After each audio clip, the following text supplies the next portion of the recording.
E aí, torcedor do Verdão, beleza? Mais um vídeo aqui no canal JP Palmeiras para trazer as últimas informações. Estou trazendo aqui para vocês o troca de passes, atualizando as últimas notícias do nosso Palmeiras, galera. Palmeiras que já está no Equador para enfrentar a LDU pela semifinal da Libertadores. Jogo bastante complicado, galera. Jogo na altitude, mas o nosso Verdão já está habituado aí a esses confrontos fora de casa. Palmeiras que vem ganhando muitos jogos com esses adversários estrangeiros. Palmeiras que já está 25 partidas, que não sabe o que é perder para times estrangeiros na Libertadores. Fica aí até o final do vídeo e não se esqueça de deixar aquele like, beleza? Acontece lá em Quito, o Palmeiras já está por lá, e quem traz detalhes sobre a chegada da delegação lá no Equador é o Renato Peters. Fala, Peters! Petão.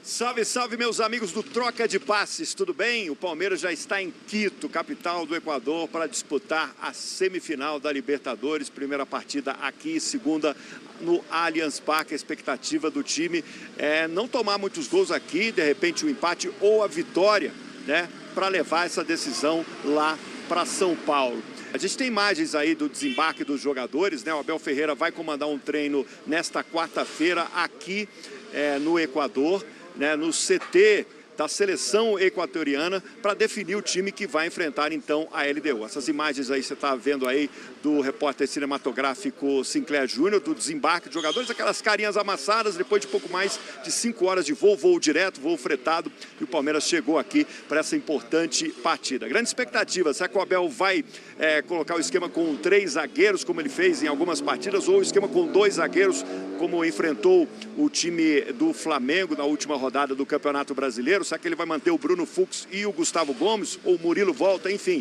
essas dúvidas aí o Abel vai tirar amanhã neste treinamento. O fato é que a LDU é um time muito complicado de se enfrentar. Tem um levantamento que eu peguei aqui na imprensa equatoriana, de 2020 a 2025, olha só, foram 13 confrontos contra brasileiros, 7 vitórias da LDU, 3 empates e só 3 derrotas. Lembrando que o Thiago Nunes, o brasileiro, é o técnico da LDU. Do outro lado tem o Palmeiras, que tem a melhor campanha dessa Libertadores, não perdeu, ou seja, não sabe o que é perder nessa competição, e busca seu 4º título sul-americano. Bom, e tem uma coincidência, né? Os 2 goleiros titulares não vão jogar essa partida e possivelmente estão fora até do resto da competição. O goleiro da LDU, o Gonzalo Valle, teve uma lesão no joelho, uma lesão séria no joelho, né? E o Everton teve uma lesão na mão. Então, os 2 times sem seus goleiros titulares.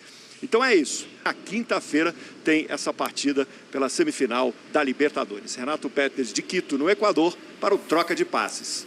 Grande Peters, obrigado pelas informações. Curiosidade, né? Os 2 titulares, os 2 goleiros fora de um jogo tão importante como esse, né? Os 2 vão com goleiros reservas para essa partida, né? Qual a impressão que você ficou do Carlos Miguel? Quase não deu para ver, né? Porque tudo que foi no gol entrou, né? Você não pode dizer que não eram teve lances culpa, defensáveis, não teve, né? Lances duros, né? Mas praticamente não teve a chance de participar do jogo, né, Alex? Porque foram 3 chances, o Flamengo fez os 3 gols e lances e bola na frente dele. Ali. Se você pegar assim de intervenção que talvez deixasse alguma dúvida, um lance já perto do fim do segundo tempo, tem um cruzamento que ele talvez ele não sabe bem, a bola sobra com o Carrascal. Um fraco, né? O Carrascal emenda pro gol, a bola já passa estava perto do 2-1, gol. né? Tava 3-1, segundo tempo. Já, ele acaba passando. Mas enfim... O pênalti, vamos dizer assim, seria algo, né? Porque uma característica que ele mostrou, tamanho e tal, no Corinthians, ele chegou a pegar pênalti assim, mas realmente... Não sei se por coincidência, quase sempre que entraram... Não foi um jogo bom para pegar confiança. Não. Mas olha só, também não sei se por que os lances pediam isso, ou por alguma pré-determinação, sempre que entraram diante do goleiro, Arrascaeta e Pedro bateram baixo a bola, né? Para um goleiro muito grande como ele, preferiram sempre o toque baixo. E mesmo tirando. Mas talvez fossem lances que já pedissem isso naturalmente. Agora, a tendência dele é se aproximar do melhor dele conforme ele for jogando. Com certeza. O goleiro faz uma diferença, o tempo que ele ficou sem jogar. Hoje, lá no GE, né, havia não, porque a matéria está lá. uma matéria sobre Flaco Lopes, né, que faz uma temporada divina, né, sendo convocado para a seleção da Argentina, fazendo dupla com Lionel Messi na seleção, né, foi assim em um dos últimos amistosos. Fato é que o Flaco ganhou 10 quilos, de acordo com a matéria, 10 quilos de massa muscular. Então já não é flaco mais. Deixou de ser flaco, né?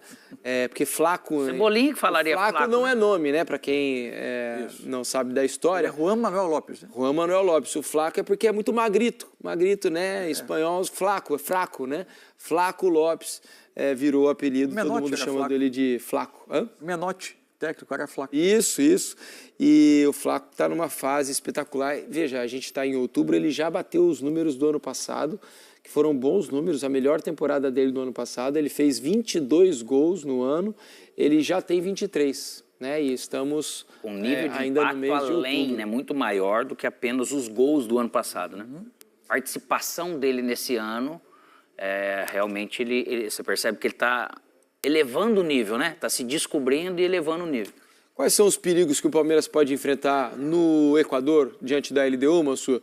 Diante de um adversário que a gente viu jogar tanto contra o Flamengo quanto contra o São Paulo. É verdade que houve uma evolução, houve a troca de treinador, o Thiago Nunes assumiu a equipe. Um ótimo trabalho dele, dentro do que é a possibilidade melhorou, porque o time que a gente viu contra o Flamengo era muito pior. Não dava perspectiva de que a gente já está falando dele a essa altura da Libertadores. O jogo lá de Quito, né, a LDU não conseguiu jogar contra o Flamengo, competiu muito ao Flamengo, embora o Flamengo não tenha vencido, houve empate lá, né? Foi empate. Contra o São Paulo já houve uma melhora, embora, por exemplo, lá o São Paulo jogou melhor. Produziu até para ganhar o jogo, talvez. E aqui no Morumbi, o São Paulo criou pouco. Né? A LDU se defendeu muito bem. Defendeu e num lance achou o gol. E achou o gol suficiente para vencer o jogo. Com todo respeito à LDU, eu não consigo imaginar tenho muita dificuldade a LDU passando pelo Palmeiras e indo à decisão. Diferente do Racing, que tem mais argumentos para enfrentar o Flamengo. E o segundo jogo em casa, né? Perfeito. O Racing, eu acho que a LDU vai tentar fazer o que tem feito nos jogos dela, né? Um time que abre muito o campo quando joga, usa muito as jogadas pelo lado, para tentar cruzar na área e chutar de fora da área. São duas coisas. Fizeram o tempo todo isso, tentaram o tempo todo isso contra o São Paulo, tentaram o tempo todo isso contra o Botafogo, ainda que nem todos os gols tenham sido construídos dessa forma, mas para tirar partido um pouco da questão do tempo da bola. Então o Palmeiras vai precisar defender bem a frente da área, cuidar dos cruzamentos laterais, e esses cruzamentos vêm nem sempre que o time precisa ir à linha de fundo, tenta cruzar às vezes da intermediária, mas na retomada de bola a LDU sempre deixou espaço.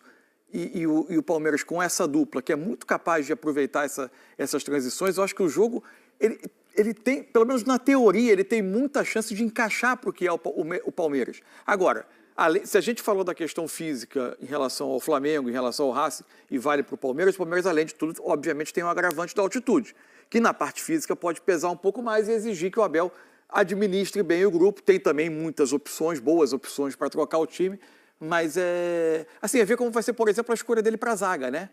Num jogo que vai pedir muita imposição, eu não sei se ele volta com o Murilo, o Bruno Fux não sai com tanta confiança do jogo do Maracanã. Não foi bem. Vinha muito bem até o jogo do Maracanã, mas teve lá numa tarde muito infeliz. É um jogador de qualidade técnica boa, de saída, mas talvez o jogo seja um jogo mais de embate. Mas esse jogo mais infeliz, vamos dizer assim, para um momento que ele vive bom, eu acho que para um jogador já maduro, acho que não causa nenhum tipo de problema.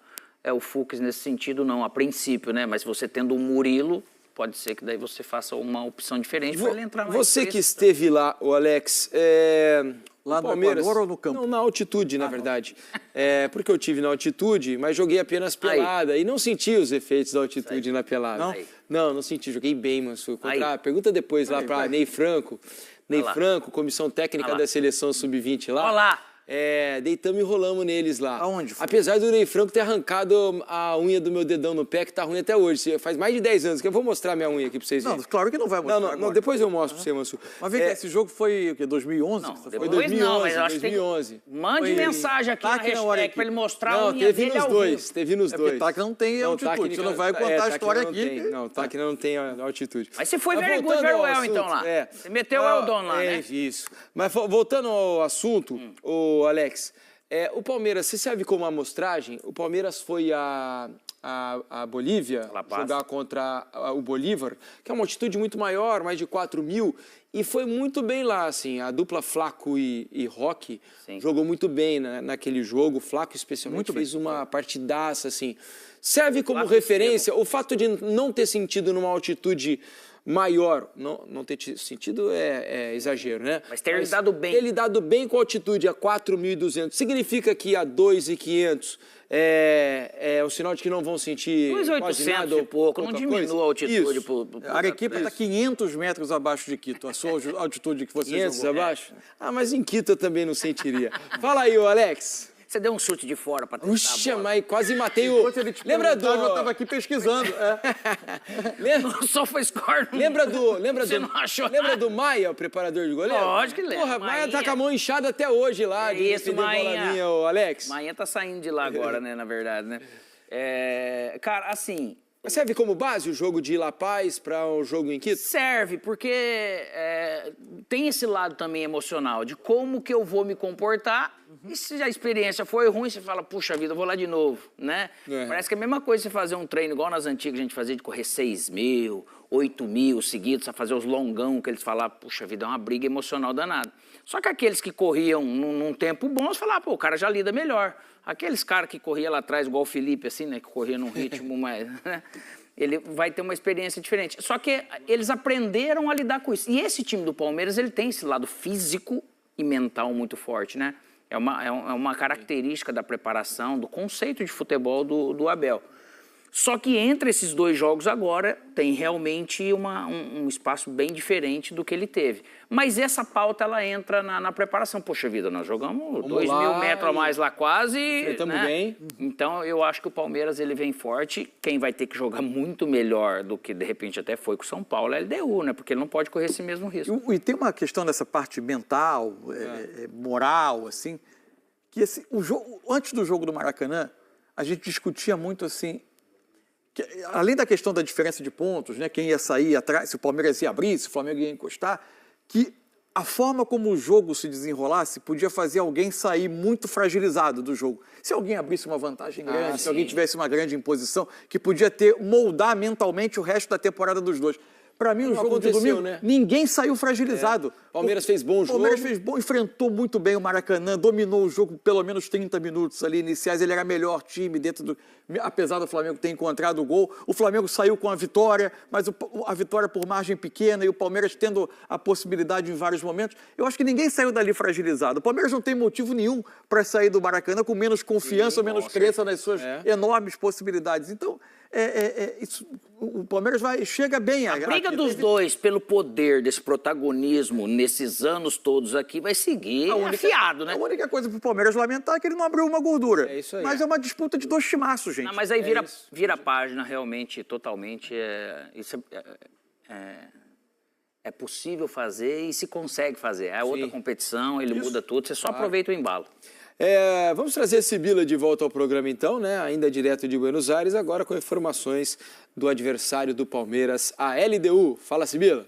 Cerveja. Bom, Diniz, a LDU vem empolgada para esse jogo contra o Palmeiras. No último fim de semana, venceu o Clássico por 3-0 contra o Barcelona, num jogo em que o técnico Thiago Nunes não poupou os titulares, colocou os titulares em campo e deu certo. Vitória por 3-0. Nessa temporada, a LDU jogando em casa, no estádio Casablanca, tem uma campanha espetacular. São 21 jogos, 12 vitórias, 8 empates e 1 derrota. E essa derrota foi justamente logo após a classificação à semifinal, quando a LDU superou o São Paulo. E aí o Thiago Nunes colocou no jogo contra a Universidade Católica os reservas. E aí a LDU perdeu. Foi a única derrota que o time teve em casa nesta temporada. Um time muito sólido jogando no estádio Casablanca. Agora existe uma preocupação, porque o Alzugaray, o argentino Lisandro Alzugaray, que é o principal jogador da LDU, jogador de 35 anos, atacante, que nessa temporada em 39 jogos marcou 11 gols, ele está com um problema físico e não está confirmada a presença dele dele amanhã. Até na arte da Conmebol, chamando os semifinalistas, o jogador que aparece da LDU é o Azugaray.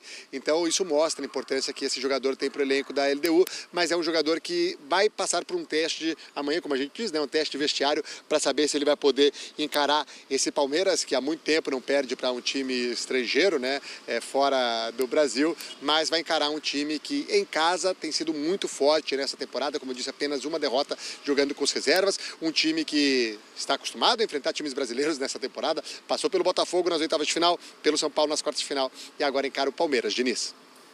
Valeu, Sibília. Obrigado pelas informações. Nada de poupar, né? No fim de semana, jogou o clássico com todo mundo. LDU, se quiser ser campeão, então, da Libertadores, vai ter que enfrentar mais dois, né? Porque é Palmeiras e provavelmente Flamengo, então, né? Você sabe que eu fiquei pensando aqui, enquanto Sibília falava lá, né? Eu já tinha lido sobre o clássico do final de semana, a vitória sobre o Barcelona de Guayaquil, e fiquei com a seguinte impressão. Falei, olha, é melhor a gente focar aqui, porque chegar à decisão contra esse Palmeiras não é fácil. Passar por essa montanha que é o Palmeiras e o momento do Palmeiras, a força que esse Palmeiras tem, vai ser bastante complicado. Então é melhor não largar o campeonato local, tem um clássico duríssimo contra o rival, Barcelona. Vamos focar nessa competição, mesmo que cause algum prejuízo no jogo contra o Palmeiras. Eu acho que, se foi essa a ideia, faz todo sentido, porque realmente não é fácil eliminar esse Palmeiras. Convenhamos, há uma diferença técnica bastante significativa. Não era o caso com o São Paulo, por exemplo. Mas entre LDU e Palmeiras há um desnível razoável. E lá o campeonato tem um formato também diferente, né? Começam 16... E depois joga-se uma mini-liga, que alguns países chamam de liguilha, que são 6 times ainda em ponto corrido, contando os pontos que eles trazem, às vezes, da fase inicial, que é a fase de disputa do título. Então, eles já estão numa fase adiantada e já é uma sequência importante. Até estava olhando aqui, o Del Valle tem a LDU, só que a LDU está bastante atrás, são 15 pontos de diferença, que o Independente Del Valle está na frente. É isso.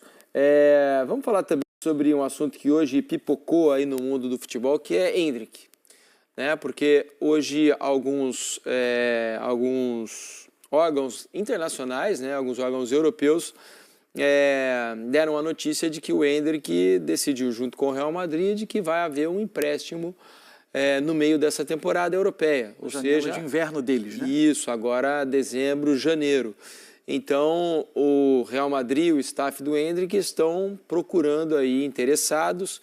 Se falou muito hoje sobre o Olympique de Marseille, que talvez fosse um destino interessante para o Endrick. E aí o torcedor do Palmeiras fica meio ansioso, opa, será que não dá e tal? Em princípio, não há desejo no staff do Endrick de que ele volte ao Brasil. O desejo é de que ele permaneça no futebol europeu e eu acho que faz sentido. Não seria o ideal nesse momento voltar ao Palmeiras, voltar ao futebol brasileiro.